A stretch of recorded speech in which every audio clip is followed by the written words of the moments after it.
he would step across the line. Habitually. He's a habitual line stepper. Whoa, whoa.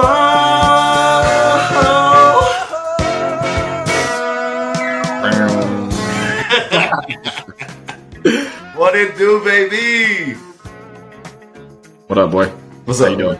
I'm doing good. Thank y'all for joining us on the Habitual Line Steppers podcast. I am a habitual line stepper, and my name is Garrett Legley. My name is Terry Ricardo DeShazo II, and welcome to the Habitual Line Steppers.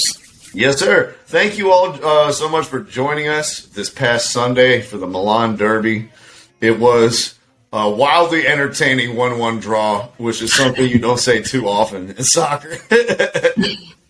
Hey, man, now we know why Serie A is the fourth best league in the world, because that shit was, I wouldn't say a snooze fest, but it was worse than the Real Madrid-Barcelona game. I'm just saying. In Milan, they're like, the game of the year. The game of the century. The fireworks that were on display. They were like, that's the most exciting Serie A game we've seen since Sassuolo beat up on Chievo Verona. Nah, it wasn't. It wasn't. It's okay. It's fine. It's totally fine that it wasn't an exciting game. Like, that's fine. You guys just aren't exciting. It's cool. Milan, AC Milan and Inter Milan are just not exciting teams. The game was fine. We commentated it great. Had a good time with the fans, chatting with the motherfuckers and everything. It was cool. But AC Milan and Inter Milan, that ain't it. Juve is more exciting because you don't know if they're going to win or lose. And then a lot of the teams in the league, they play fast-paced shit. Just those two teams just fucking ridiculously slow, bro. And Ibra didn't do anything. So it's just like, what were we doing? Just sitting there? We made it exciting to watch. Oh, yeah. We try to do our best to. If you got your feelings hurt at anything that we said during the broadcast, I suggest don't do it. Other than that, I hope you had a great time. Terry, you know who was having a great time through the first 7 weeks of this NFL season? 8 weeks, baby. Aaron Rodgers. Ooh, 8 weeks. No, he was only having a good time through the first 7. 8 is when it all started to go downhill for A-Rod. They caught his ass. We don't even need a drum roll, Terry. We already know. He's the habitual line stepper of the week. So with no further ado, let's get right to it, Terry. Aaron Rodgers lied to the American public. He led us astray. He allowed us to run amok, in the words of Stephen A. Smith. Yeah. When he went up there and he told everyone at the beginning of the season, they said, hey, have you been vaccinated? He says, yes, I've been immunized. I wasn't sure. Nothing against my teammates who haven't gotten the vaccine. Nothing against those guys. It comes out later, your boy went to a Halloween party and got COVID because he doesn't have the vaccine. Was running around without a mask on, dipping his fucking hairy knuckles in a punch bowl. And, and now, immunized. Yep, and now he gets exposed to the world at large. You were not vaccinated. You were not immunized. You ground up a bunch of Fruity Pebbles and Lucky Charms, and you sprinkled some waygrass on it with some acai berry, and you shot that shit into your bloodstream and called it a vaccine. First of all, nobody is immunized, all right? Everybody can get the fucking COVID, bro.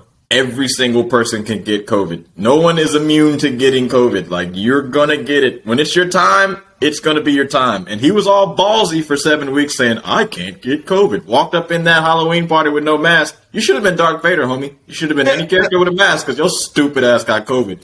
Quick, fast, and in a hurry. That's one. He's a quack. His wife, his fiance is a quack. Shailene Woodley, she's a quack.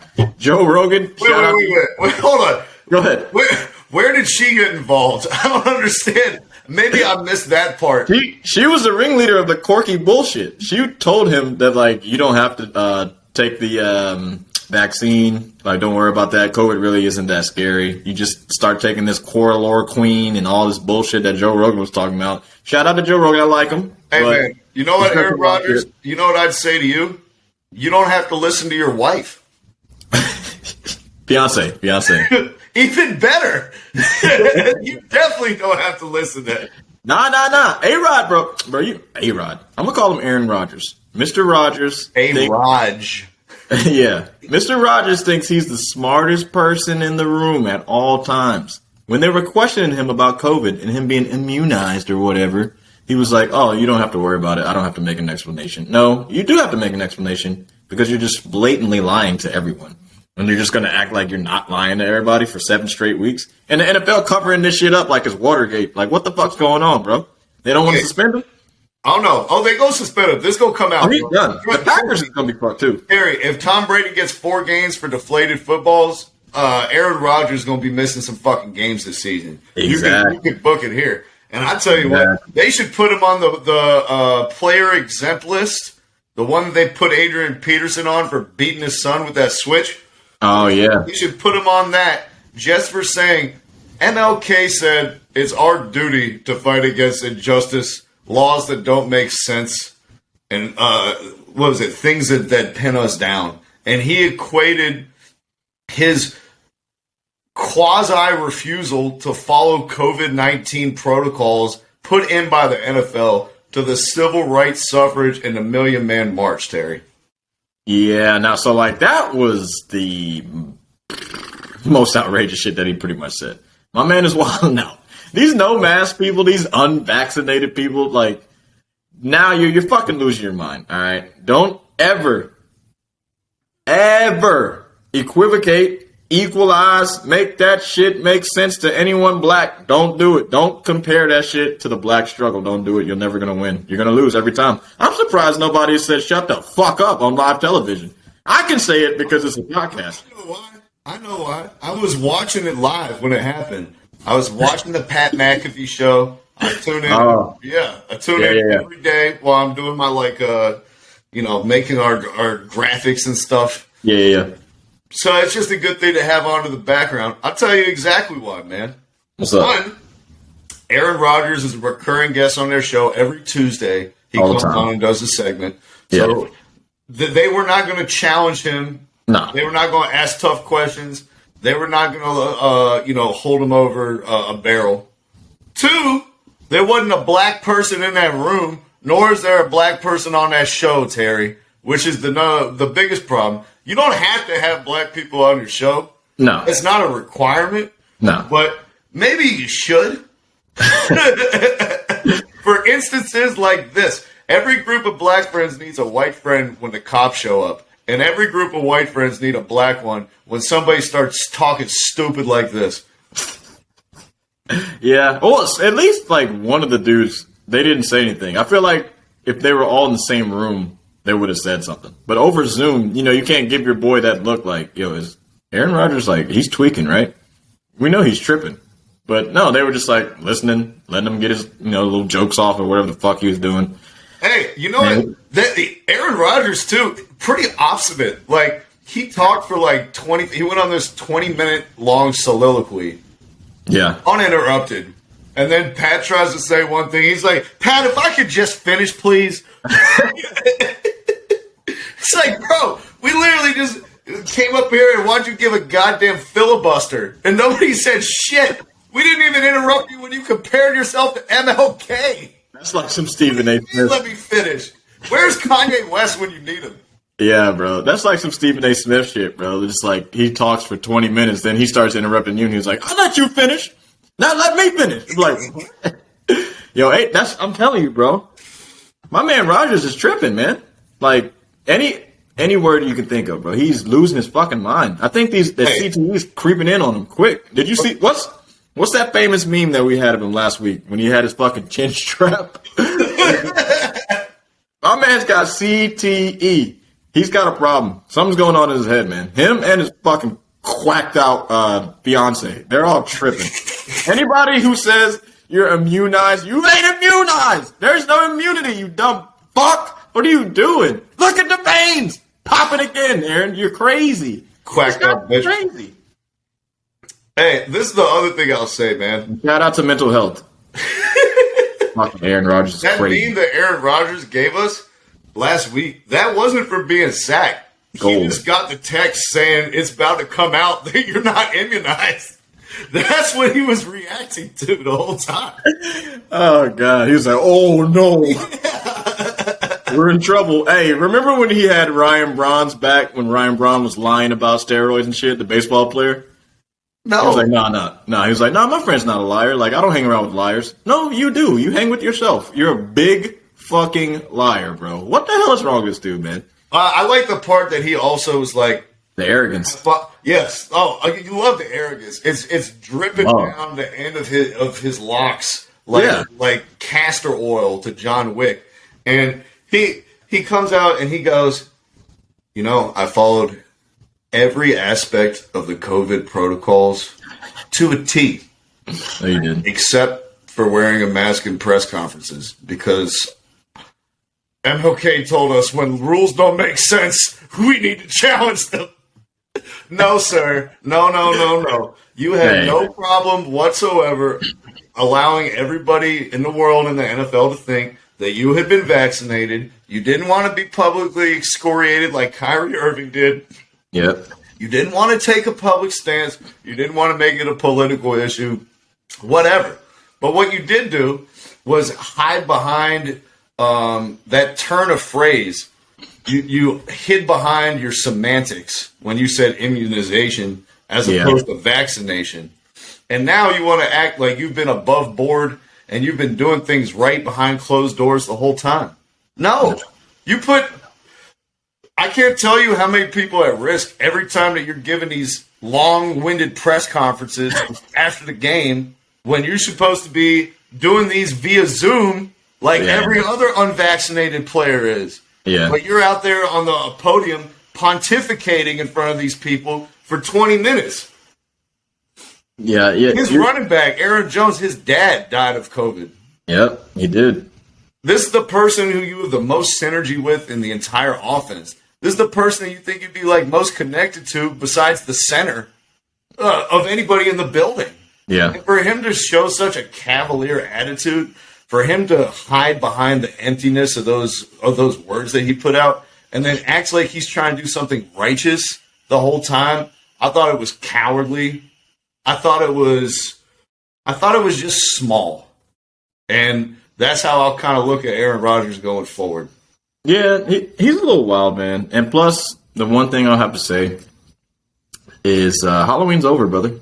Cut your fucking hair, all right? You only grew the hair out for John Wick. The shit's done. That's why he said he grew his hair out. He grew it out because, just like Ricky, Blair said he looked good with long hair. And now, next thing you know, Aaron Rodgers. Oh, man. Aaron Rodgers, bro, he's... What kind of punishment do you think is going to go down with him? Well, there's three people who are at fault. It's him. I tell you exactly what they should do. Him, the Packers, and the NFL. They're in trouble. Aaron Rodgers, what they should do is they should give him a bad vaccine. Oh, God. Give him the fucking Johnson & Johnson joint that they were giving out 9 months ago. An expired one. An expired Johnson & Johnson. Yes. And then tell everyone that you're immunized. The vaccine was out of date. Shit, that's going to give him herpes or something different. Something different. You want something lifelong. That's his quacked out fiance's problem now.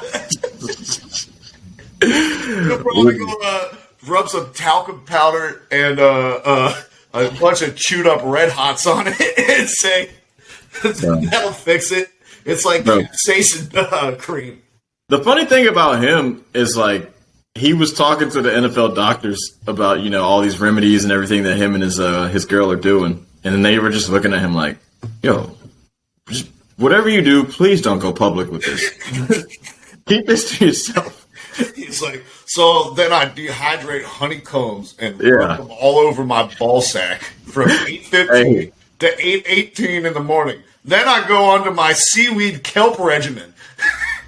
My man needs to discount double check himself. He's tripping. He's tripping hard, bro. Hey, man, whatever, bro. Do you think this is a trip that comes before a fall, Terry? Are we about to watch a very public fall from grace in terms of Aaron Rodgers? I mean, he's always kind of been like a smug guy, so I don't think this is gonna like tarnish his. Well, I mean, it is gonna tarnish his like reputation more, but he already wasn't seen as like the super likable guy. Maybe if he was the host of Jeopardy. we would care a little less. I was like, he's kind of a smarmy know-it-all. Yeah, that's who he is. Like, that is the guy that he is. He doesn't. That's no character he's playing. That's just who he is. He's that fucking guy. And this has proven him to be a jackass. If I'm being completely honest and transparent with you, bro, he's a complete idiot.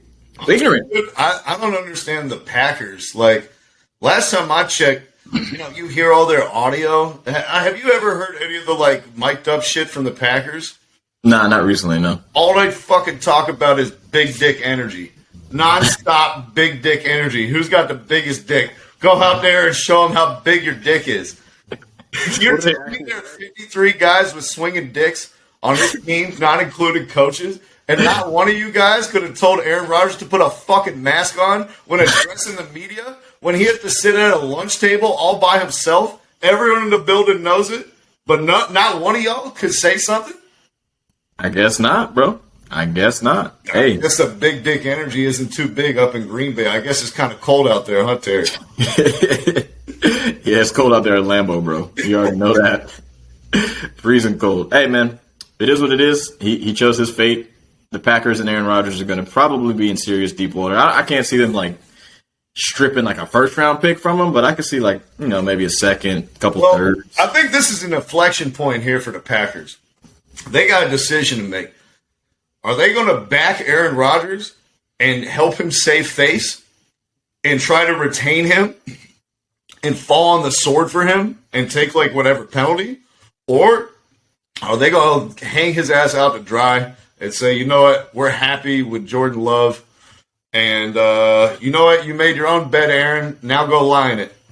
I mean, if Jordan Love played any better yesterday, they probably would have done that. But they lost to the Chiefs 13-7, and the 7 that they scored was at the end, and they had a fucking substitute cornerback who shouldn't even be on a Chiefs football team that they scored on, bro. So I think Aaron Rodgers is cool with his job security. He's fine. I just think he's going to miss, 2 games because of this COVID thing? Because he should at least be out 10 days or whatever. So he might lose 2 games, maybe 1. It could be a suspension on top of this. If we're being 100% honest, this should be a suspension. This is deliberately misleading people. This is putting people's lives and their families' lives at risk. Danger. You don't know, like, these reporters, do they have elderly family members who live with them? You don't know any of that shit. And your arrogant ass is just like, this inconveniences me. Yeah. And so I'm going to channel my inner MLK because I'm a white man who's been inconvenienced. No, that's not what the fuck MLK was talking about. No. MLK was definitely not talking about that. I was about to say something wild, but I'm going to keep that to myself. No, bring it. I want to hear it. Nah. We don't issue apologies on this podcast. The only thing I'm saying is Aaron Rodgers has a horrible, estranged relationship with his parents. He doesn't talk to his brother. He only talks to the girls that he's with in his life. He's just a selfish son of a bitch. He didn't give a fuck about anybody else's life. So this, carries on with the beliefs of his life that I am my own man and I can do whatever the fuck I want. That's not true, brother. You can't just walk around and do whatever you want, all right? All right. You can kill people unknowingly. If he knew he killed somebody, would he still be a dipshit? Probably not. I don't know. He would probably refute it some way and be like, oh, it wasn't really me. There's so many contributing factors. You don't know if somebody else's COVID was blowing in through the air ducts. He'd find some way to rationalize it. Whatever, dude. He got COVID. Joe Rogan got COVID too. So there you go. I'm taking fucking horse pills. Exactly. Mr. Ivermectin or Diverfel, whatever the fuck it is. Isn't it funny that a lot of these people that have been saying either COVID-1 isn't real or I don't really think I can get it, so I'm just going to walk around and do whatever I want. They're starting to get it now. And everyone in the public is like, they got it. They're an idiot. Publicize the hell out of it. I love it. Yeah. Don't be stupid. And publicize this and shame this because this is beyond the pale for Aaron Rodgers. This is disgusting. CNN, where you at? This goes beyond an air of judgment and goes all the way into I'm a narcissistic fuck.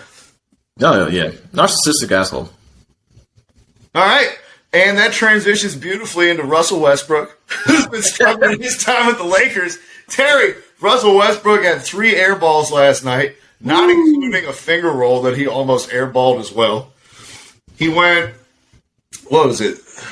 1 for 15. Yeah, 1 for 15. 1 for 15 from the floor. Mr. Westbrook. In LeBron's absence. Yeah. Your turn to run the show, by the way. This wasn't I don't know how to fit in and adjust to playing with LeBron. No, He was out, and they're like, here are the car keys. All right? Go run the show, Russell Westbrook. You've been an MVP. You've averaged a triple-double the last 4 seasons. You know what to do when you have all the control of the offense. He said, I sure do. Hey, Gary West, duck. Hey, what's Let me get this right before I say this joke. What's the Raiders wide receiver's name that killed that lady? Henry Ruggs. Yeah, Westbrook is more reckless than him. Whoa. 1 for 15, still shooting threes, out here just driving, airballing layups and shit almost, hitting the backboard, the corner of the backboard, from the corner of the free throw line. Like, how is he doing shit like this, bro? This makes no sense to me at all, bro. The funniest shit, too, is when you watch. I watched, like, today, I watched the Undisputed Skip and Shannon, and they showed the whole highlight reel of all the shots he took. Terry, he took, 15 jump shots in that game? Maybe 12, 13. Yeah. There weren't 2 of them that he had the same form on. Every jump shot was unique. They're all like a snowflake. See, my favorite, but like Undisputed was wild as shit, bro. They just kept that shit on the loop for the whole conversation.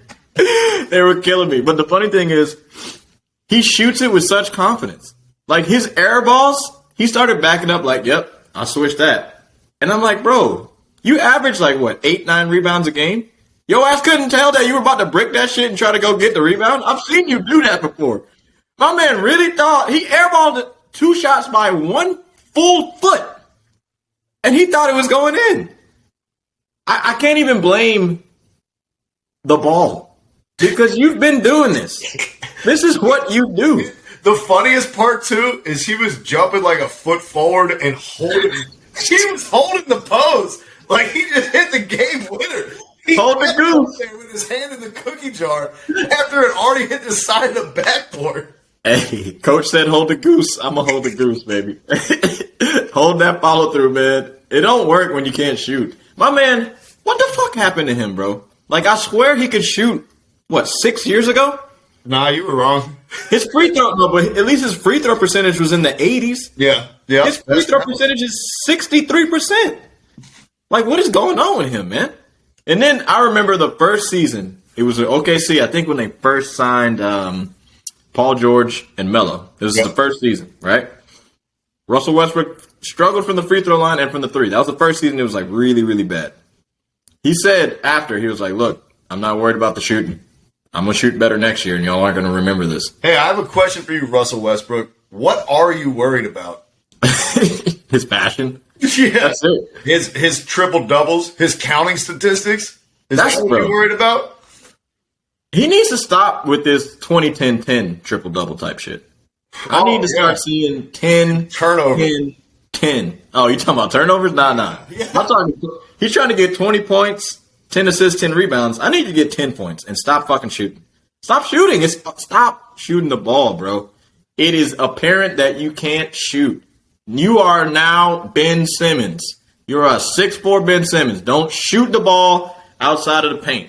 Put that shit, drive to the basket. I don't care if you're dog-ass tired. I need you to give me everything you got for 30 minutes a game. Because your per 36 needs to be efficient as fuck. Because you cannot play past 30 minutes. Well, now, Terry. You lost the game versus OKC. He literally just lost it. Yeah. And fucking Houston as well. They beat Houston, but he tried to lose that game too.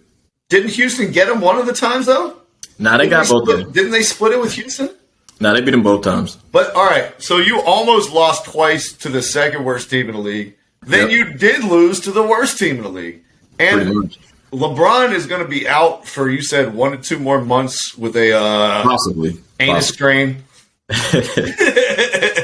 Some of his abdominals, I don't know. I don't know where the abductor is, but I bet you can find it on Grindr.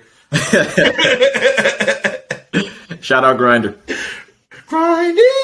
And that's what Russell Westbrook's going to be doing, grinding these shots out when LeBron's out of place. This is now the Russell Westbrook show. And without LeBron James on the floor, this is starting to look pretty dismal.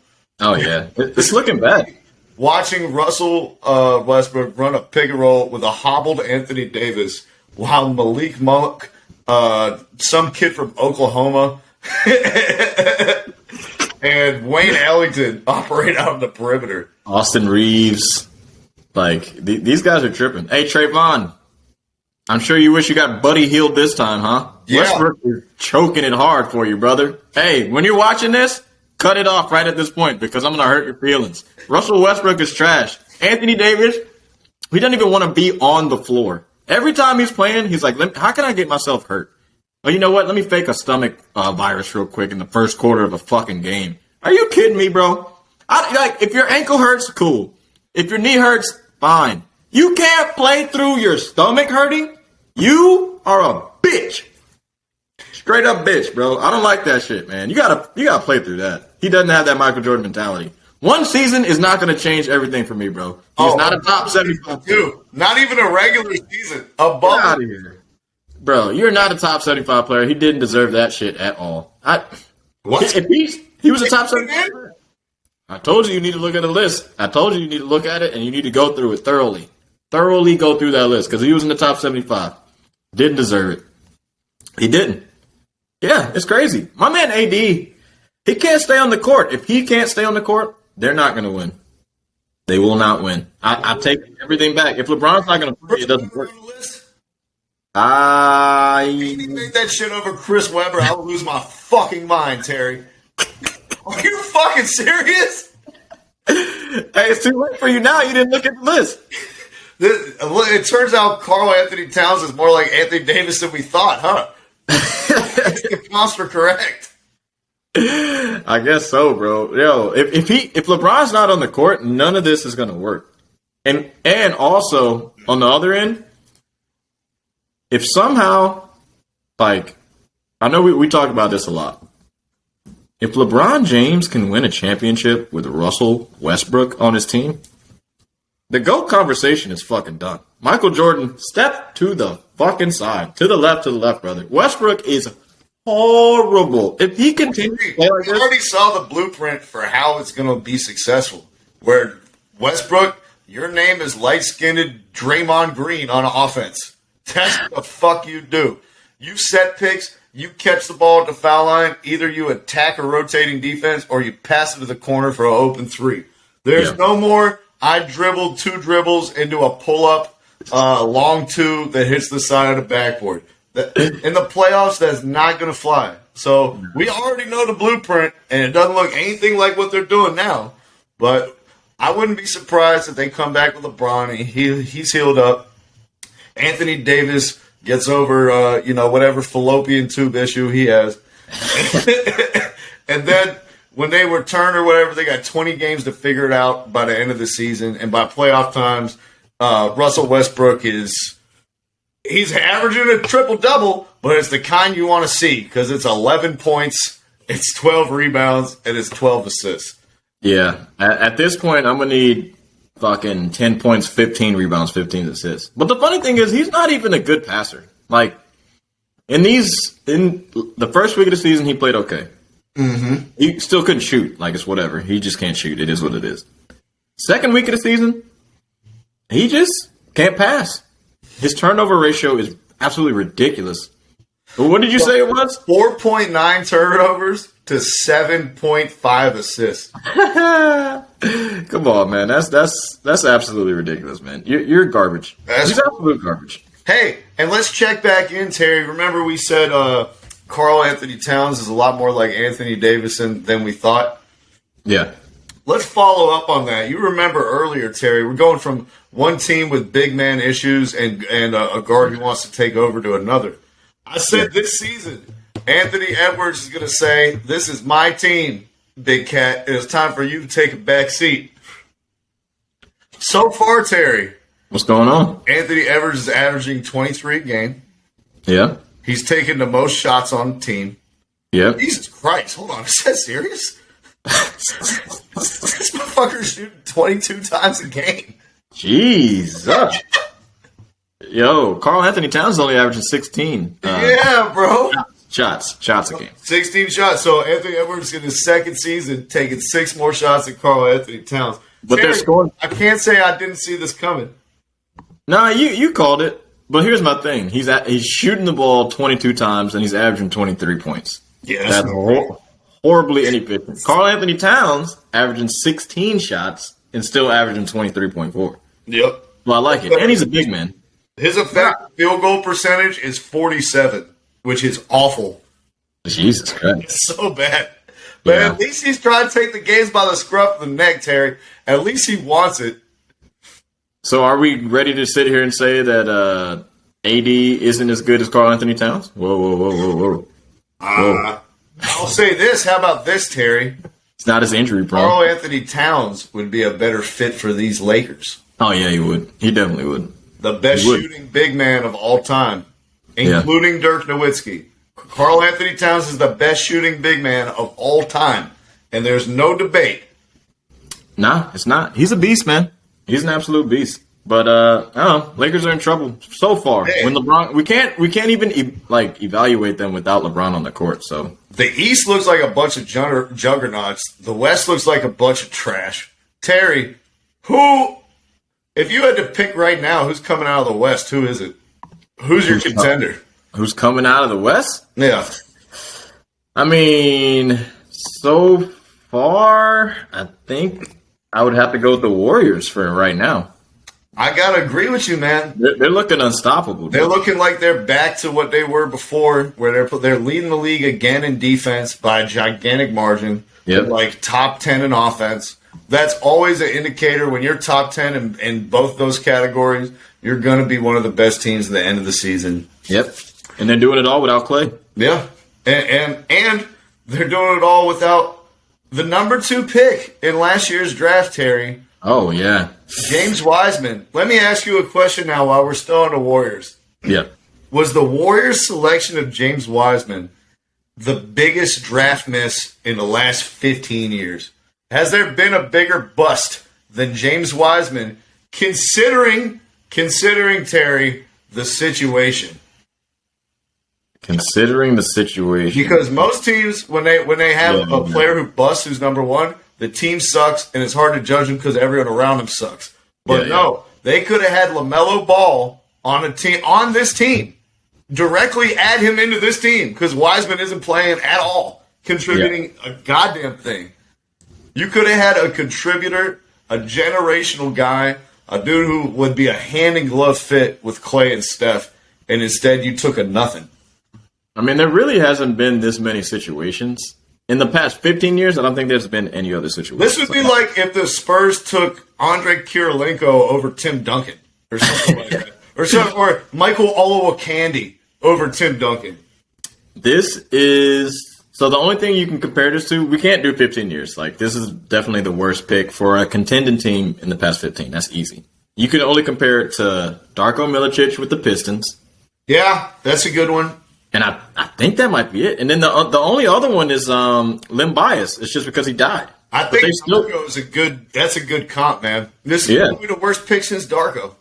Definitely. I mean, because the Pistons had a chance to draft Carmelo. And then on the opposite end, the Warriors had a chance to draft LaMelo, right? Yeah. Yeah. So, I mean, there you go. I was asking for LaMelo to go first. If he didn't go first, go second. If he didn't go second, go like he's the best player.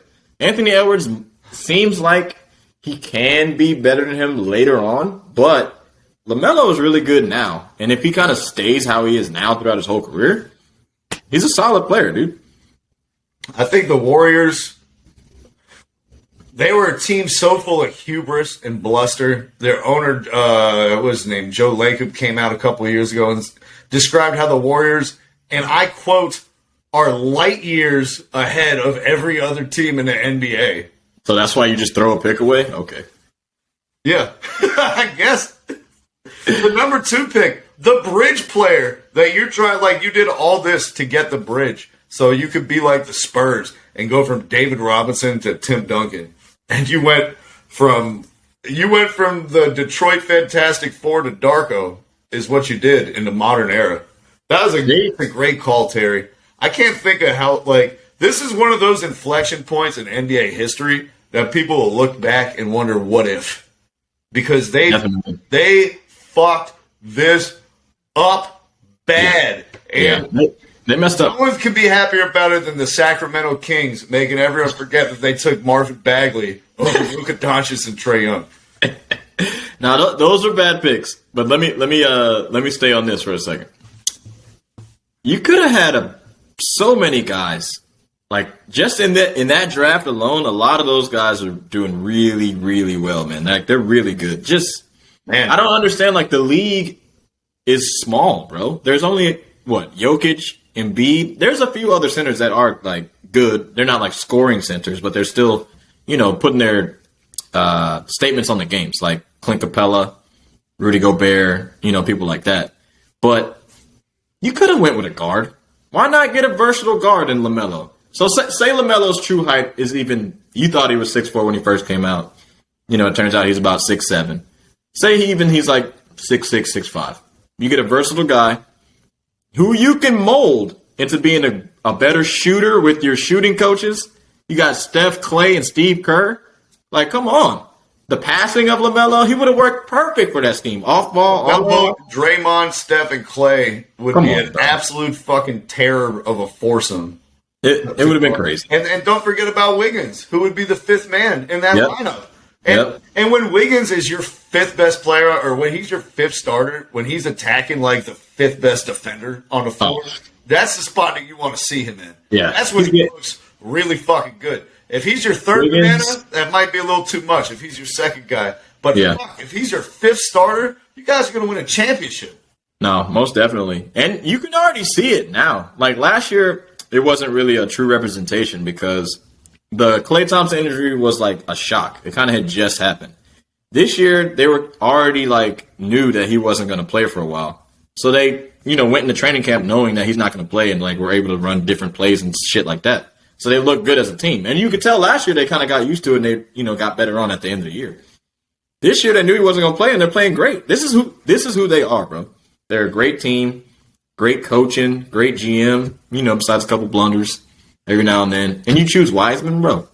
My man played 10 games at Memphis? We don't even know who he is and what he does. They were talking about him going to the G League, bro. Who is he? He hasn't played this season, Terry. Is he Hashim Thabit? They became a decent team last season as soon as they took him out of the rotation. Yep. Literally, as soon as they took him out, they became decent and made the push to make the play-in. This season, they have the best record in the West. They look like the best team in the West, and they've gotten absolutely nothing from the guy who was supposed to be their bridge, face of the franchise, to a different era. Yeah, not much to say. He's the guy in the West. The Warriors are the West. Who are we thinking on the East side, bro? Who's on the East? Who's coming out? Miami's been looking absolutely fantastic. I still stick with the Bucks preseason pick. The Bucks have been winning games playing Giannis's brother, and Grayson Allen as the only three NBA players on the court together. They almost beat the Knicks playing fucking Grayson Allen and Giannis's brother 38 minutes. Hey, Grayson Allen out here splashing threes, though. He's looking pretty good. He's a good fit with them. And he fits in with the whole toughness. Mm-hmm. He's a guy who can attack closeouts like a rotating defense. Yeah. And he's a dude, they love these scrappy white guys with fucking DiVincenzo and Pat Connaughton and now him. Dude.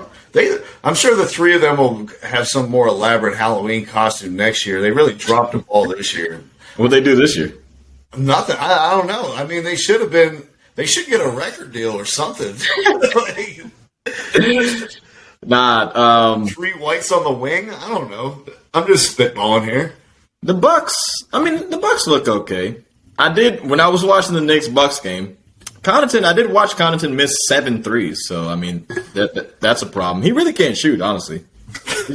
He's one of the white guys that just can't shoot. He's just a streaky guy, man. When he's cold, you got to sit him down. Yeah. When he's hot, he's good out there. It makes me miss the good old days with Kyle Korver, Steve Novak, and them boys. you know? Except Connaughton was in the dunk contest. Yeah, he was. Yeah, he can dunk. He can dunk. I don't think he shoots that well. But the quiet thing that nobody's talking about this year, though, the Sixers, bro. The Sixers are playing well. Humming along. We're keeping that Ben Simmons stuff. Shut up, man. Shut up. They don't want to hear it. We don't care. If the Sixers win, good riddance, Ben. And if they can turn him into, like, even give me 3 good role players, you might be looking at a championship team, bro. I'm telling you. You might not even need to get a superstar for Ben. You could probably get good 2 role players. I don't care. If I'm the Sixers, no one's giving me a superstar for Ben. Like, that's a pipe dream, Daryl Morey, and you've smoked it until, like, the resin is part of the pipe now. It's time to give it up. Got the best you're going to get is Buddy Hield, Tyrese Halliburton, and a first-round pick. That's the best you're going to get, buddy. So you better pick up the phone and say yes, because those 2 guys and a pick could help you win a championship this year. I think if they get those 2, I guess it matches up money-wise. But if I was the Kings, I wouldn't give up Halliburton. There's no fucking way. Like, he looks really good. I would never give him up. But they got 3 point guards on their roster with Davion Mitchell, De'Aaron Fox, and Tyrese Halliburton. You can't pay 3 guys to play one position, and they're only 2 years apart in age. Give him Mitchell. All right, we'll take Mitchell then. That's fine. Either Mitchell or Halliburton. I don't care which one. Yeah. Or fucking De'Aaron Fox if you really want to be a hoe. Hey. De'Aaron's okay. It kind of seems like he's plateaued, though. Personally, I like the fit of Halliburton the best because the outside shooting, the length, the unselfishness. I think he'd be good with Embiid. And then obviously Buddy Hield is that knockdown shooter. Embiid and JJ Redick had fantastic 2-man chemistry with that like pick and roll side handoff action game that they used to do all the time. I think Buddy Hield could come right in and reignite a big part of that with Joel Embiid. He could. That would be the best case scenario trade for them. Honestly. Yeah. And remember when the Sixers looked the best? What did they have? They had JJ Redick and they had that fucking Italian white guy from the Spurs. Bellinelli? Yes, Marco Bellinelli. And they were doing all types of dribble handoffs. The spacing was ridiculous. And nobody could double Embiid down and recover to the shooters. And they were running through everybody. Yep. And that's what I didn't understand when they traded JJ Redick away. I guess it was like for money or whatever, but I was like, they kept giving up shooters. And I was just like, you have 2 guys, like, God bless Embiid, but he is not a 3-point shooter. He was just doing it because Ben Simmons wasn't shooting him. But that's not his game. Embiid really isn't a shooter, and Ben Simmons is not a shooter at all. And they gave away shooters? I'm like, what are we doing? You got Tobias Harris, who all of a sudden just lost confidence in his 3-point shot. Hey. So then I was just like, well, you got 3 guys on the court who can't shoot. I don't know what the hell y'all are doing. And then sometimes they play Matisse Thybulle, too. Oh, God. And then, like, don't worry. Furkan Korkmaz will balance this whole thing out. We can depend on Furkan. Yeah, and then that was the thing. Like, that's why Seth is a good fit because, I mean, defensively he's not great, but he does, like, fight, and he'll make it a little bit harder than, a couple other guys. Seth Curry just still having nightmares of Kevin Huerter and what he did to him during Game 7 in the playoffs. Kevin Huerter put him in a body bag, son. See, that's the thing with the Sixers, though. And if Ben Simmons doesn't play, it might be different. But if you can just stay within 15, if you get close to with 5 minutes left to go in the fourth quarter, you can catch up. You can catch right back up with the Sixers because the last 5 minutes, they don't know what to do. They just really don't. If you don't have a guy that can close out, and Embiid acts like he has the flu at the end of the games, he's so tired from carrying the team on his back. I mean, well, you can't really do anything. In his words, the game changed when we gave up a wide open dunk and then only made 1 free throw. When we talk about the team that beat them in that playoff series, the Atlanta Hawks, they've been struggling to start the season, Terry. They dropped 3 in a row. I think they're 4-5. Haven't anything like the team from last season. Trae Young leads the NBA in technical fouls with 4. He almost got ejected from the game last night. Referee was spotted during the game after he called Trae Young for the tech, making a crybaby gesture at him after he turned his back. Wow. That's been submitted to the league for review. Trae Young's fouls are down. Trae Young led the NBA in free throws made last season. He's shooting less than 5 a game this season. Damn. Yep. He said he read the rule book. He's had conversations with officials. Apparently those conversations have been fruitless. I don't know if you watched the game last night, why he got that tech. But nah, I missed it. Fucking, who was it? I think it was Chris Paul fouled DeAndre Hunter 4 times on the same possession, and they didn't call it. And it resulted in a turnover. And Trae Young just lost his mind. It was like, how do you not fucking call that? That's 4 fouls in the span of 10 seconds. All blatant as shit. And then he goes, open up your eyes. Gets teed up. So now where do you resort to? When you say you've read the rule book, when you said you had the conversations, when you witness somebody get molested right in front of you on the court and nothing happens. R. Kelly. At some point, you just got to put your head down and play through it and stop giving a fuck about the refs and be like, I'm going to determine my own future. Well, so here's my question to you. And I know you love physical as anything. Just anything physical. I'll keep it sports. We don't want to get freaky on it. But you're just a physical dude. So, like, how do you think, in the direction it seems like the NBA is going, just in these 2 weeks, I like the shit. I want you to play through the fouls, call your own fouls. If you ain't bleeding, it ain't no foul, shut the fuck up, keep going. I know you like that type of shit. But you, as an Atlanta Hawks fan, having a guy in Trae Young that gets so many kind of bogus foul calls called on him, what do you feel about this? I mean, I think you kind of just said it, but how do you actually feel? I got no problem. Like, I'm sick of the James Harden, Trae Young. I just jump and fling myself into somebody who's like trailing me and hope to get bailed out by the referee.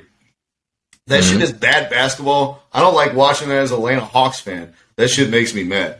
At the same time, if you force someone to go over the screen and then they're coming over the top of that 100 miles an hour trying to get a chase down block, and then you just stop and they JaVale McGee you and run you completely the fuck over, that's a foul. That's a foul.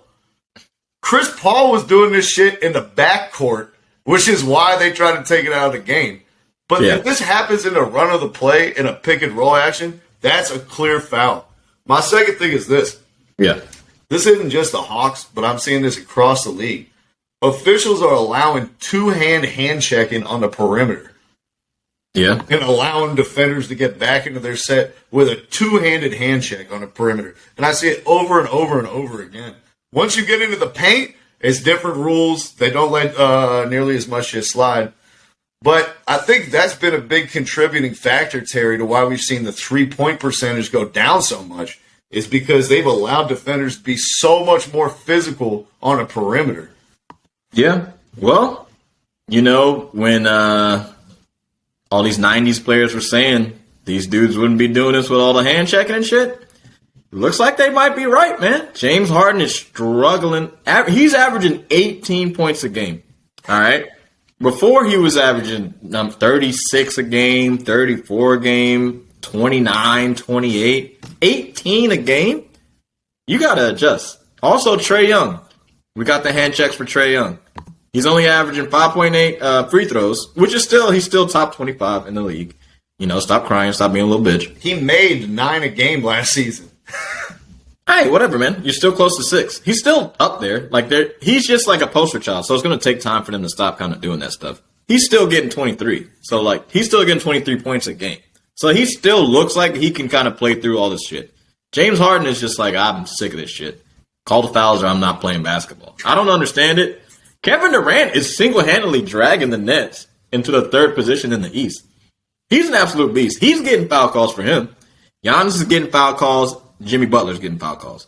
What does that tell you? All the big guys are getting foul calls. The guards are not getting them no more.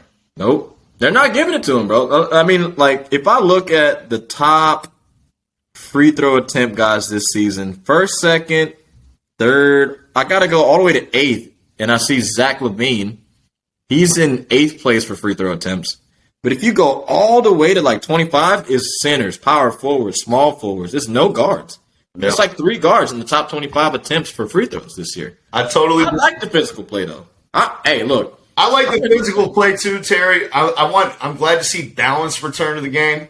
You know, as we mentioned before, like scoring has gone up each season the last 5 years to where like, you know, the 3 best offenses of time occurred in the last 2 seasons. And like, you know, there's nothing that I would consider the Dallas Mavericks offense better than the Warriors in their prime. Like, it's just the league has gotten way too soft. So I'm happy to see the correction come.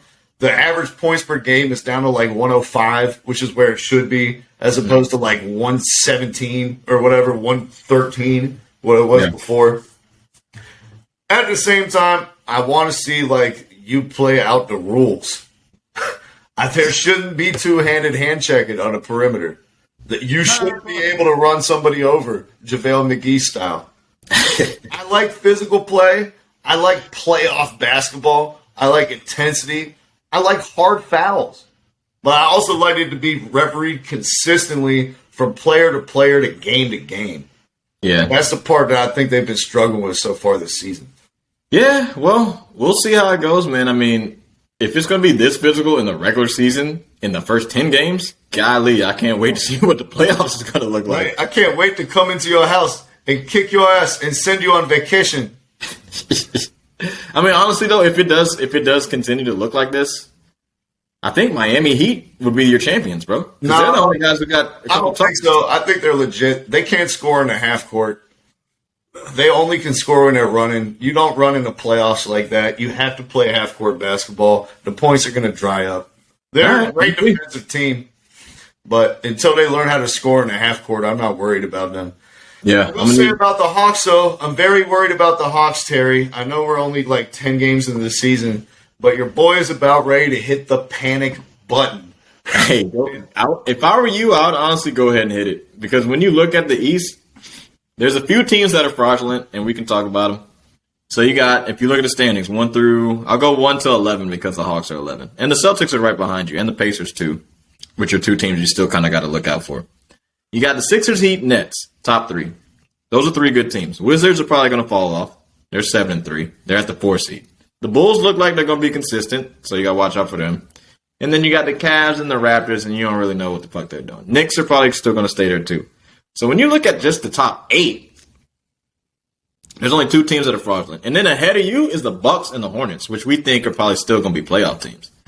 So it's going to be a fight for y'all to get up in there, man. Tough sledding, Terry. And I've seen already, like, Trae Young comes out and says, the regular season is just boring. Hey, you better boring your ass into a playoff spot. This is a guy who was in the playoffs one time in his career, and the rest of the time, like, his team was one of the worst 5 teams in the league. My man, 20 wins a season. It's already, Terry, you remember this from The Last Dance, man. The disease of me has already started in Atlanta, and it culminated last night, and we're down, I want to say, 2 points. We have the ball against Phoenix. We just coughed up an 18-point lead in the 4th quarter. Jesus. Should have put this game away easy. Yeah. 30 seconds left on the clock. We got, like, the last possession. We have a chance for a 2-for-1 or whatever. Mm-hmm. Bogdan Bogdanović comes off a pin down, catches the ball one-footed 30 feet from the basket, and attempts a fadeaway contested three-pointer off 1 foot that he airballs with 20 seconds left on the shot clock as our final attempt. Wow. That's crazy. And then after the game, he said, I felt like I got a good look. I saw the rim. He was like, next time, obviously, I got to shoot better. Sounds like Russell Westbrook to me. Yeah. The type of shots that we want to be getting at the end of games, Bogdan, are not one-footed fadeaway contested threes. Okay? And the fact that everyone on this team thinks that that's acceptable is a big fucking problem. The fact that Cam Reddish is second in this team in shot attempts is a big fucking problem. The fact that Clint Capella looks like a watered-down version of himself. He looked like the version or whatever that they got drafted at the end of the first round. That they're like, has this guy played basketball before, or can he just run and jump? He looks awful. Onyeka Okongwu hasn't come back yet. Kevin Huerter is averaging like 10 minutes a game. Can't get any type of consistency. Yeah. For some reason, we're starting Lou Williams over DeLon Wright as our backup point guard, even though Lou Williams is shooting 25% for the season and couldn't guard a fucking graveyard during noon. Golly. And so now we have all these guys that are like, I need the ball. I need to eat. I went to the Eastern Conference Finals. I'm an ascendant player. Danilo Gallinari needs his shots. Herter needs his shots. Reddish needs his shots. Hunter needs his shots. DeLon Wright needs his shots. Trey needs his shots. Bogdanovich needs his shots. John Collins needs his shots. DeLon Wright needs his shots. DeLon Wright don't need shit. DeLon Wright was the best backup point guard in the league last year and has been for like the last 2 seasons. And he's not even fucking playing. This team is starting to descend into shambolic territory, Terry. Too many guys. Too many guys. Too many guys. The curse of too many guys. I think if they don't make a consolidation trade, Terry, this season might be lost. And that was Hawks Corner. Hawks Corner presented by a disgruntled fan. Yeah, man. I mean, look. I have a message for myself, Terry.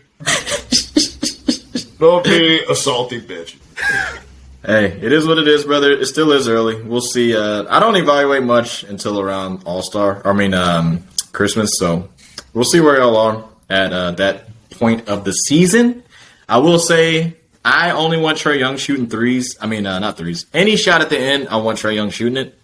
So if they drew it up for Bogdan, whatever, cool, fine, but I want Trae shooting. What was the first part of the action, Terry? There was a whole other sequence of events that were supposed to happen after Bogdanovich caught that ball that never got a chance to play out because he shot a wild turnaround 3. Well, but I guess you brought up a great point that I forgot to mention, Terry, when you say, I just want to see Trae Young shooting threes.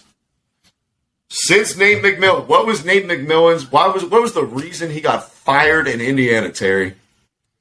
Nate McMillan? I don't know. What's the reason? His team's shot selection. They were in the modern era, and they were shooting the majority of their shots were long 2-point jump shots. But they weren't getting nothing from 3 and nothing at the rim. And so then even though they did decent in the playoffs, they fired his ass because they're like, this is an antiquated way of playing basketball that doesn't fit in the modern era. Yep. This season, do you know who's number 1 in the league in mid-range attempts, Terry? The Atlanta Hawks. Do you know who's making a league-low 3-pointers? The Atlanta Hawks. Do you know who's had the second least amount of dunks in the league on a team that has John fucking Collins? The Atlanta Hawks. So this is something to monitor going forward. That Nate McMillan loves this mid-range game. Trae Young said that's what he worked on all offseason at the behest of the coaching staff. All offseason, he worked on mid-range jumpers. Well, guys, it's coming to fruition. Congratulations. You're the fucking 2007 Lakers. It's like this is it's a question that's being asked around the league, though. They're always like, well, the Warriors, when the Warriors are winning their championships and shit, they're like, well, the Warriors weren't shooting that many threes. They were shooting mid-range jump shots. Yeah, they also had 2 of the best shooters of all time. 3 actually on the court together. Exactly. And then the other thing is, like, they talk about Kevin Durant shoots a lot of mid-ranges. Also, he's a top 20 player. They talk about LeBron shoots some mid-ranges. Top 2 players. Shut the fuck up. I mean, Chris Paul shoots them. He's a top 20 player. Like, stop talking about that.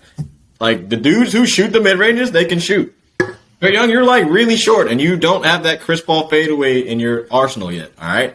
Chill out, guys. Nate McMillan? Not just Trae, though. It's the whole team. I don't have a problem if there's one dude on your roster who's like, okay, he's still nasty for mid-range. DeMar DeRozan, right? Everyone else on the Bulls, I don't want you taking a bunch of mid-range shots. DeMar DeRozan, go do whatever the fuck you want. Take as many mid-ranges as you want.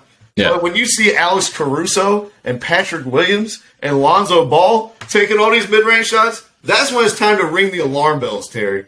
Yeah. No, you're right. Put them wrong. Hey, man, it's early. I like it. You are being a fanatical fan right now. I love it. I absolutely love it, man. And quietly as it's kept, DeMar DeRozan is averaging more 3-point attempts than half the Bulls team, bro. He's shooting more threes this year. And it's only 2 a game. That's hilarious. Hey, but look out, man. Look out, bro. Hawks might be in trouble, dude. They might be in trouble. They look to be. And I don't know who the savior is. Onyeka Okongwu, when he comes back in 3 months. Like, I don't know. It's gonna have to be an internal players meeting type of whatever the fuck situation. Like, someone's got to get mad. Because this is untenable. You're not going to win games. I promise you. While we're still in Hawks Corner, the thing about the too many players, too many guys type of thing or whatever is, one of them has to make a sacrifice and say, I want to be good on the other end of the court. Everybody that you just named, they're all offensive guys. And that's the problem. That's the problem with having too many good players. See, like Melo, LeBron, Russell, AD, even Dwight Howard, down to whoever you want to name that's on that Lakers team, Avery Bradley, all those dudes, they're like, I know how to win a championship because it's on the other end of the court. You got to play defense first, and then we can figure shit out on offense. That's fine. Like, you get easy buckets playing good defense. You get nice, easy buckets playing good defense. And it looks like the Hawks aren't interested in that shit. All those guys only want to play offense. Gallinari, European, offense. Bogdan, European, offense. Collins, young, doesn't get the defensive shit. Trae Young, not going to do that one. No. Listen. Collins, he didn't get the defense shit, but he took Julius Randle right out of the fucking series, didn't he? Hey, look, that's good shit. I understand. We're talking about great defender. John Collins, as a power forward, has taken astronomical leaps on defense. Does he still want the ball? Huh? Does he still want the ball or not?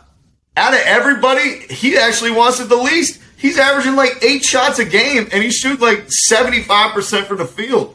He's right, the person who's shooting more. So it's on Cam and DeAndre Hunter, huh? It's on Cam. It's on Cam. It's on Cam. You keep seeing these articles saying, Cam, is he finally going to take the leap? I don't need him to take the leap. They made the shots. They made the playoffs without him. Like, he was missing for 75% of the season. But when you think about that lineup, Clint Capella, John Collins, DeAndre Hunter, Cam Reddish, Trae Young. There should only be one bad defender on that lineup, and that's Trae Young. Everyone else on paper is a plus defender. Yeah. They haven't put it together at all this season. Clint Capella looks hobbled and hurt.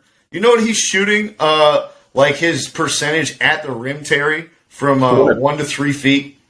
Is it below 60%? Yes. That's a problem. Yes. That's an absolute problem. You can't be doing that. 33%. Under 40%? 33% between 1 and 3 feet, Terry. How tall is he? He's 7 fucking feet tall. He's 6'11". There you go. That's the problem right there. Hey, y'all. I mean, look, it's early, man. Don't hit the panic button yet. Take it from your look. Where's my button? Where's my goddamn? We're still in Hawks Corner. This is 10 minutes of Hawks Corner. I get it. I understand, but it's early. We know. We had bad teams for years. It's fine. Your team had a good season. That's cool. They will get it together. You can't hit the panic button 10 games into the season, bro. You got to calm down. It's only 10 games. Okay? Just chill out. Championship teams don't panic, all right? I'm calm. I'll show you calm. Calm down, man. You got it, bro. What were y'all, 5th seed last year? You got it. You made it to what? Conference semifinals? Not finals, right? Conference. It was conference. We made it to the conference finals. Yeah, we were throwing alley-oops off the backboard in there, too, Terry. When you got waxed by the Bucks? No, after the referees decided to injure Trae Young. It's their best player. And now they've carried on that treatment into the regular season. First they injure him and knock him out to the playoffs. Then they call him a crybaby behind his back. No, that's on Trae Young. No shame. Is Aaron Rodgers moonlighting as an NBA referee? Is that what's going on here? You got to ask, is the ref wearing steel-toe boots? Because how do you get a bone bruise from just stepping on the ref's foot? Like, come on, are you that weak, Trae Young? You got to be shitting me. Bro, I'm not going to lie. I really want a pair of those, like, new Trae Youngs that were coming out. And I saw that shit, and I was like, nope. I went down this Adidas Derrick Rose fucking path before. Yeah. Well, hey, look, Derrick Rose is a legend, and he's playing pretty well. But let's move on to another legend across the pond and talk about your boy Xavi and his official first day as a Barcelona head coach. Terry, you know what Xavi did on his first day? What'd he do? He went to watch Barcelona B play. Ooh, okay. Got off the plane, went straight to go watch them play in the second division. Already looking, who can we bring up? Because he looked at Braithwaite, he looked at Luke de Jong, Sergio Aguero's out until next year. He was like, he looked at Clement Lenglet. He looked, and he was like, all right, man, it's like what I said before. Throw whatever 17 to 20-year-olds that you have at your disposal out there and see who the fuck sticks. And it looks like he's already seeing, developing a keen eye for who has the ability to move up to the first team. Oh, I mean, anybody could have said that. Those guys on your team now, they're not players. They're not Barcelona players. They're not even like La Liga players. Like I don't even think they would flourish in the MLS, if I'm being completely honest. I don't even want to disrespect the MLS. They wouldn't even flourish in like the fucking Brazilian leagues, maybe in Colombia, like Honduras. Like, these guys are bad. They're just not good. Luke de Jong is horrible. He is a fucking poacher target man playing at Barcelona as a striker. That shit has never worked. If Zlatan Ibrahimovic couldn't do it, Luke de Jong is not going to do it. All right? Braithwaite's touch is that of a high school soccer player. No, it's of Jack the Ripper. He's just bad. Like, you can't do anything about that. Otherwise, I mean, the other players you have, no one's great. That's all I'll say. I feel like you just have a bunch of guys that are really good, and that's just not good enough. Ansu Fati is on crutches again. He tore his hamstring. He's going to have surgery. Ansu Fati? Yep. He tore his hamstring in the last game. Nico hurt himself. Gavi hurt himself. Pedri's hurt. All the best players are hurt. Dembele got hurt again. Dembele got hurt again. Damn, bro. I feel bad for him. That sucks so bad, dude. Because and Gavi, you know how you know this is a labor of love for him, Terry? Yeah.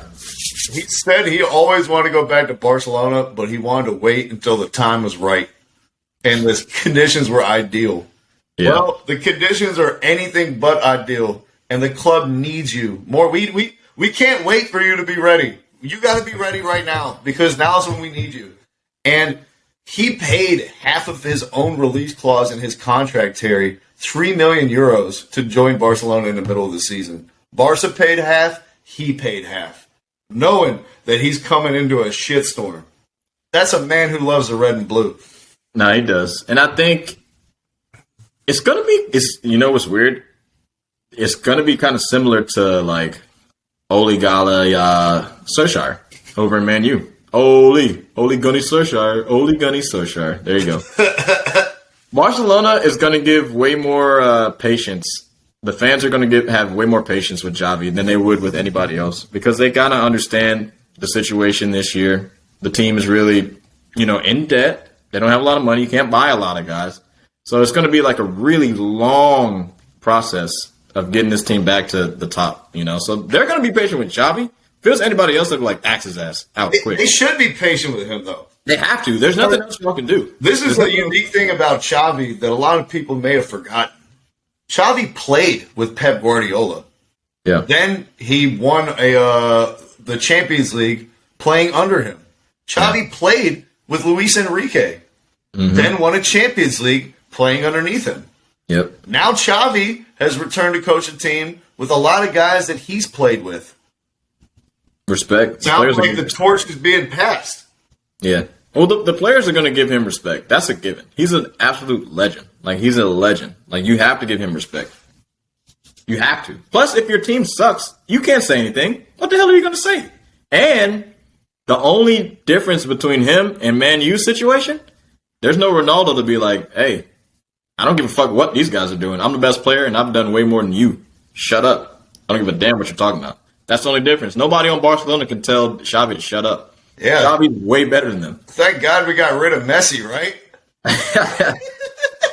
Messi would have still given Xavi respect because Xavi was the captain when Messi was on the team. That's what you think till Xavi subs him off in the 60th minute and he loses his fucking shit. Hey, look, well, Messi's hurt and he got called up for Argentina, so that's a different problem on its own. Yep. But anyways, Xavi, I give you, with all due respect, hopefully you get the job done. I know it's going to take a long time. He's going to get 18 months a leash. He's going to get 18 months a leash. 18 months? 18 months. He gets the rest of this season and all the next one. And if they still look like dog shit at the end of the following season, he'll be out. But After a whole season? you get the end of this one and you get the whole next one. The whole next one. I think you got to give him 2 full seasons. I would give him 3, but I'm talking about, I think 18 months is as long as the leash can possibly be because of like how crazy the public pressure is in Barcelona. Personally, I think Tiki Taka will be back. I think the beautiful game has already arrived back home at Barcelona. I think it's going to be fun to watch Barcelona play again for the first time in 4 years. Yeah. So, it's been a while. personally, I'm really excited. You know, we're going to lose some games 4-3. It's going to happen. But it's going to be a beautiful attacking style of soccer that the kids coming up are going to be able to recognize that they've played in similar systems their whole career. We're going to be able to integrate players. We're not going to spend $400 million on guys that don't fit anymore. No. So La Liga is only on ESPN Plus, right? Yeah. All right. I'm going to try to tune in because this is going to be a dumpster fire, bro. And they play a lot of their games on Sunday, though, right? Yep. And don't forget, Terry, Xavi has 2 weeks before they play their first game because the international breaks. Ooh. Yeah. So he has time to put a plan together. He has time to get tactics down. He has time to like train with the team and start implementing something kind of like a bye week in the NFL. Yeah, he definitely does because if you look at his roster, most of them aren't going to be called up, I would say. I mean, Who's not going to get called up? I mean, it's just going to be Des Every and person on Barcelona gets called every time. There's no one on Barcelona that doesn't get called on any team in the world. Gerard Piqué is getting called up. He's retired. He doesn't play internationally anymore. Eric Garcia is going to get called up. Yeah, he starts with them. He starts with Spain. Horrible at defense. Why is he the center back for Spain? That makes no sense. He's the center back for Barca. Oh my God, that makes no sense. Yeah, everybody who plays for Barca is going to get called up. Even Sergio Roberto. Busquets? Yeah, he starts. Oh my God. Yeah, I see why Spain doesn't win. Yeah, because they don't have a striker. They have the best midfield in the history of soccer. Well, Luke de Jong. You still got Luke de Jong and Braithwaite, huh? Yeah. Oh, wow. Great. Well, Ricky you mentioned Sergino Dest, Terry. Ricky Sergino Puig. Dest was another guy who hurt himself in that last game for Barcelona. Wow, y'all just should have not played that last game because you ended up tying. You shouldn't have. We got 4 people hurt, and we blew a 3-0 lead in 10 minutes. Yep, I saw that game. 3-0 in the 80th minute, and we fucking tied 3-3. My boy Aspas, he hit that banger. He hit that banger. Y'all are in trouble, bro. Yeah, he did us. Did us dirtier than Iago and Othello. So, what is your realistic expectations for this year? Make Champions League? Know it. Make the Champions League. That's it. Woo. That's it. Make it. No Barcelona in Europa League with Sevilla and fucking Valencia. No. I don't even remember the last. Has Barcelona ever been in Europa?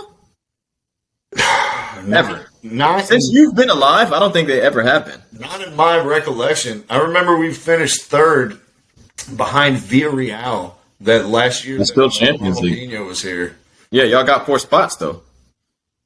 La Liga has 4 spots. There's no way Barcelona has ever been less than 4th place. I don't think so. Maybe that Super Depor year in 2003 where Deportivo La Coruña won the league. Maybe then. So your expectations are... They haven't been this bad since Louis van Gaal. Really? Yeah. Yikes. Yeah. Absolute yikes. Yeah. And Sergino Dest is the latest guy to add his name to the injury joint. Well, so you think Champions League. So as we talk again, last week you were in 11th. This week you are in 9th, place with 17 points, 12 games played. So you have a game in hand on almost every team ahead of you except for the team in second, third, and fourth. You are currently 4 points behind Real Betis in fifth place, and they played 13 games. Who has a higher salary cap than Barcelona? Yeah. Hey, you know that the salaries from the team that Xavi's coming from are more than the Barcelona team he's going to? That El Sad had a bigger budget than Barcelona? Saeed. Whatever, man. I don't speak Arabic. Hey, look, I'm going to ask you another question. I'm going to ask you some Barca questions. So you said you want to see him in the Champions League, so that means they got to become at least fifth place to be in the playoff for it. They got to be third. I don't know. No, you got to finish third. You got to finish third. That's not happening. Yeah, you got to finish third. Real Madrid, Pathetico, Barcelona. Don't let Real Betis finish over you. Don't let Villarreal finish over you. Don't let fucking who am I leaving? Real Sociedad finish over you. No. Good luck, buddy. It's gonna be a fight. They're gonna be fine, man. Xavi's gonna figure this shit out. I'm telling you, man. Once we get that midfield humming, there's gonna be chances galore. We just need somebody who could fucking finish them. All right. So I got a second question. Well, striker is your first priority, right? Yep. What's your second priority? Who do you want to bring in? Outside back. One or two? Both. Yeah, we need two. We don't. Our Jordi Alba is like 36 years old, and he continues to become more of a liability on defense each year. Sergino Dest is super green and is not good enough to be starting for Barcelona at this point. Yeah, he's a backup for now. Yeah. He's decent at points, but he needs to improve. Like all talented young players, he blows hot and cold, and there's not consistency from a game-to-game basis. I honestly didn't think he deserved to even get called for them. Like, I don't even... How did he get transferred to Barcelona? He went from Ajax to Barcelona? Well, that's where when Messi was... Frankie de Jong went from Ajax to Barcelona. But he was really good. So Sergino Dest. He's playing against a bunch of Dutch pussies. He was decent, but I could tell Frank de Jong had the talent. Dest, he still got the talent. My only issue is this. We don't have an outside back that can play defense on the roster, and that's a problem. When Jordi Alba, Dest, and Sergi Roberto are your only options out wide. Well, that's what I'm saying. Like, look, you can say this dude's good versus all these Dutch guys, but I still saw a bunch of Dutch dudes take him one-on-one easy. If you want to play outside back, it's got to be a two-way street in this new age, bro. You can go up and be great, but you got to play some defense coming back because they're coming right back at you, dude. Yep. You have to be able to play defense, man.